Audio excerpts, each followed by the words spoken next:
Sir, निरीक्षण और जो व्यवस्थाएं होती हैं इनकी देखने के लिए बात होता है। जब भी किसी मंत्री का या किसी अधिकारी का निरीक्षण होता है तो कुछ पूर्व निर्धारित मोहल्ले होते हैं, जबकि अन्य लोगों की शिकायत, चाहे वो जनमानस हो चाहे जो, वो ये कहते हैं कि साहब हमारे मोहल्ले में नहीं है। There is a big question for that.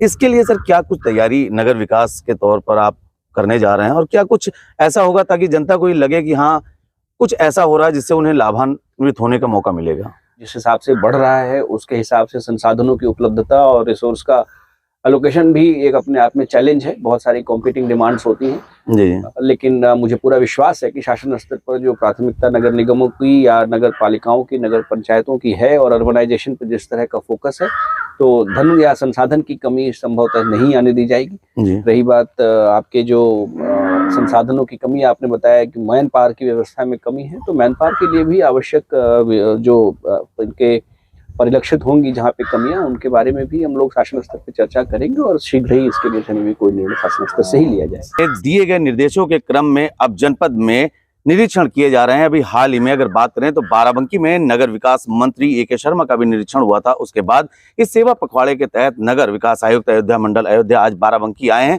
और उन्होंने यहाँ पर तमाम वार्डों का निरीक्षण किया। हाल फिलहाल वो इस वक्त बाराबंकी में नगर पालिका द्वारा संचालित कान्हा गौशाला में मौजूद हैं। विशाल सर, बहुत बहुत स्वागत है आपका। बाराबंकी में आपने निरीक्षण किया, क्या कुछ देखने को मिला और किस प्रकार का ये निरीक्षण था? हम चाहते हैं इसकी जानकारी लोगों तक पहुंचे। ये मैं आपसे, जैसा मैंने पहले भी कहा था, कि निरीक्षण के साथ साथ ये सुधार के लिए क्या कार्रवाई हम कर सकते हैं, उस पर ज़्यादा फोकस है इस भ्रमण का। और एक एक करके जो सभी जो मूलभूत सुविधाएं जो यहाँ पे लोगों को नगर विकास विभाग द्वारा और नगर पालिका परिषद द्वारा उपलब्ध कराई जा रही हैं और यहाँ की नगर पंचायतों द्वारा उपलब्ध कराई जा रही हैं, उनका ही जो प्लानिंग है, जो उनका एग्जीक्यूशन है, वो सम्यक है कि नहीं, डिमांड के अनुसार है कि नहीं, इन चीज़ों पर फोकस है। और अभी सफाई व्यवस्था और सॉलिड वेस्ट का डिस्पोजल जो है वो भी देखने के बाद जाएंगे हम। अब MRF देखूंगा मैं, और जहाँ सॉलिड वेस्ट का इनका प्रोसेसिंग हो रही है वो देखूंगा। उसके पहले ये रास्ते में गौशाला है, ये भी एक शासन के महत्वपूर्ण जो कार्यक्रम है उनमें से एक है। और आज यहाँ पर जैसे अभी व्यवस्था जो देख रहा हूँ मैं, जो उन्होंने बताया कि इनके पास में 300 की कैपेसिटी है और गोवंश जो यहाँ पर हैं उनकी संख्या 345 के आसपास है। और जो चिकित्सा की व्यवस्था है वो भी यहाँ पर एक रेजिडेंट डॉक्टर हैं और CBO के द्वारा दवाइयाँ भी उपलब्ध कराई जा रही हैं। तो ये जो रख रखाव है इनका और जो गोवंश का पालन है वो ठीक से हो रहा है कि नहीं, यही देखने के लिए मैं यहाँ आया हूँ। और इसको देखने के बाद भूसे की व्यवस्था, हरे चारे की व्यवस्था, सब कुछ के बारे में एक इनसे विचार विमर्श करेंगे और आगे पूरे दिन के कार्यक्रम में आगे जहाँ जहाँ पर इस तरह की जो महत्वपूर्ण इनकी जो सुविधाएं हैं उनका मैं निरीक्षण करूंगा। एक बड़ी बात हो जाती है सर, सीमित संसाधन और बड़ी व्यवस्था एक विभाग के सामने भी एक चुनौती बन जाती है, चाहे वो नगर विकास हो या कोई भी विभाग। इसके लिए क्या सर एक खास तैयारी की जा रही है? क्या नगर पालिका से सूचना मिल रही है? उसके लिए क्या आपके माध्यम से सरकार को, शासन को अवगत कराया जा रहा है? एक व्यवस्था के साथ साथ मैन पावर की कमी बड़ा मुद्दा बन जाता है, इसके लिए सर क्या तैयारी की जा रही है? देखिए, चुनौतियां तो, हम भारत एक विकासशील देश है, लगभग हर क्षेत्र में चुनौतियां हैं। नगर विकास उसमें से सबसे ज्यादा महत्वाकांक्षी विभाग है जी। और धीरे धीरे अर्बनाइजेशन जिस हिसाब से बढ़ रहा है उसके हिसाब से संसाधनों की उपलब्धता और रिसोर्स का एलोकेशन भी एक अपने आप में चैलेंज है। बहुत सारी कॉम्पिटिंग डिमांड्स होती हैं जी। लेकिन मुझे पूरा विश्वास है कि शासन स्तर पर जो प्राथमिकता नगर निगमों की या नगर पालिकाओं की, नगर पंचायतों की है, और अर्बनाइजेशन पर जिस तरह का फोकस है, तो धन या संसाधन की कमी संभवतः नहीं आने दी जाएगी। रही बात आपके जो संसाधनों की कमी, आपने बताया कि मैन पावर की व्यवस्था में कमी है, तो मैन पावर के लिए भी आवश्यक जो इनके परिलक्षित होंगी जहाँ पे कमियां, उनके बारे में भी हम लोग शासन स्तर पर चर्चा करेंगे और शीघ्र ही इसके दिशा में भी कोई निर्णय शासन स्तर से ही लिया जाए। सर, निरीक्षण और जो व्यवस्थाएं होती हैं इनकी देखने के लिए बात होता है। जब भी किसी मंत्री का या किसी अधिकारी का निरीक्षण होता है तो कुछ पूर्व निर्धारित मोहल्ले होते हैं, जबकि अन्य लोगों की शिकायत, चाहे वो जनमानस हो चाहे जो, वो ये कहते हैं कि साहब हमारे मोहल्ले में नहीं है। There is a big question for that. इसके लिए सर क्या कुछ तैयारी नगर विकास के तौर पर आप करने जा रहे हैं, और क्या कुछ ऐसा होगा ताकि जनता को ये लगे कि हाँ कुछ ऐसा हो रहा है जिससे उन्हें लाभान्वित होने का मौका मिलेगा? देखिए, सैंपलिंग से ही पता चल जाता है कि किस तरह की व्यवस्था है। पूरी तरीके से हर वार्ड को चेक किया जाना या हर नाली, हर कूड़े अड्डे को चेक कर पाना तो संभवतः नहीं होता, फिजिकली पॉसिबल नहीं होता है।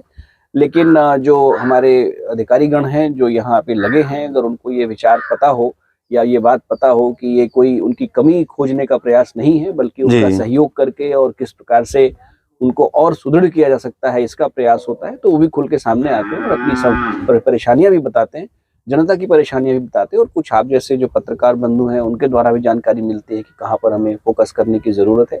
तो कुल मिलाकर एक फील आपको आ जाता है एक दिन में किसी एक नगर विकास विभाग के या नगर पंचायत के या जिले में जो भी संस्थान है उनके निरीक्षण के बाद में कि क्या फोकस क्या होना चाहिए, किस प्रकार का प्रयास होना चाहिए और कैसे हम इसको बेहतर कर सकते हैं, इस पर कार्यवाही की जा सकती है। अच्छा सर, ये सेवा पखवाड़े में और क्या कुछ खास होने जा रहा है? इस प्रकार से जो कार्यवाही आप लोग कर रहे हैं, जिस प्रकार से आप लोग मोहल्ले मोहल्ले जाके कर रहे हैं, ये कितना कुछ खास होने जा रहा है और कितना सकारात्मक परिणाम इससे आने की उम्मीद दिखाई पड़ रही है आपको? परिणाम तो लगातार सकारात्मक ही आ रहे हैं। हम लोग लगातार एंटी लार्वल से लेके फॉगिंग तक का जो शेड्यूल है और जो उसकी फ्रिक्वेंसी है, संसाधनों की उपलब्धता है, उसका भी रिव्यू कर रहे हैं। हम सब अभी एक कोरोना के और जैपनीज एंसेफेलाइटिस और एईएस इस तरह की बीमारियों से भी जूझ रहे थे। तो ये सारी चीज़ें जब अर्बनाइजेशन बढ़ता है और अर्बन इंफ्रास्ट्रक्चर पर प्रेशर बढ़ता है, पॉपुलेशन बढ़ती है और सुविधाओं को बढ़ाने की जो गति है वो उसको मैच नहीं कर पाती कई बार, तो इस तरह की समस्याएं आती हैं।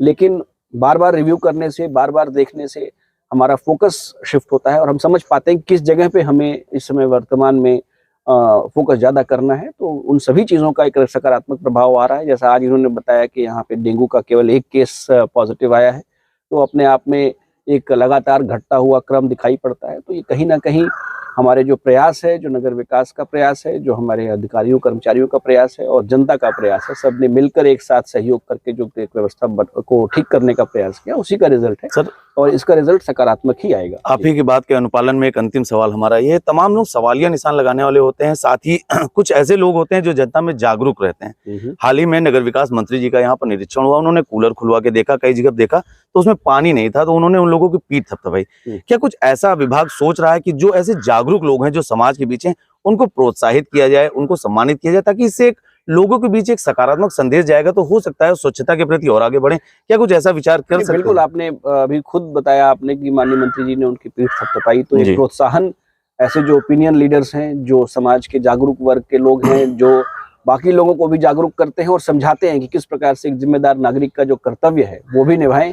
और अधिकारों के प्रति जागरूक होना तो एक मतलब फैशन भी है, होना भी चाहिए। लेकिन अब हम लोग चूंकि अब एक पार्टिसिपेटिव डेवलपमेंट है, डेमोक्रेटिक गवर्नमेंट है, तो ये एक तरीका इसका शायद यही है कि हम उसमें सहभागी बने, अपने आप जो हमारे कर्तव्य हैं उनके बारे में भी जागरूक करें अपने आप को। अधिकारों की बात तो सब करते हैं, तो जो निगेटिविटी है उसको कहीं ना कहीं पर हमको इसी तरीके से कल आउट करना पड़ेगा कि हम सबको सहयोगी, सबकी सहभागिता बढ़ाएं, पारदर्शिता लाएं अपने सिस्टम में, हमारे जो प्रयास हैं उनसे लोगों को अवगत कराएं, ताकि एक पॉजिटिविटी का माहौल बने और जो ओपिनियन लीडर्स हैं वो आगे आकर के अपनी बात बताएं और उनको प्रोत्साहित भी किया जाए। बहुत बहुत धन्यवाद सर। आप थे नगर विकास आयुक्त अयोध्या मंडल अयोध्या, जो आज यहाँ बाराबंकी में निरीक्षण कर रहे हैं।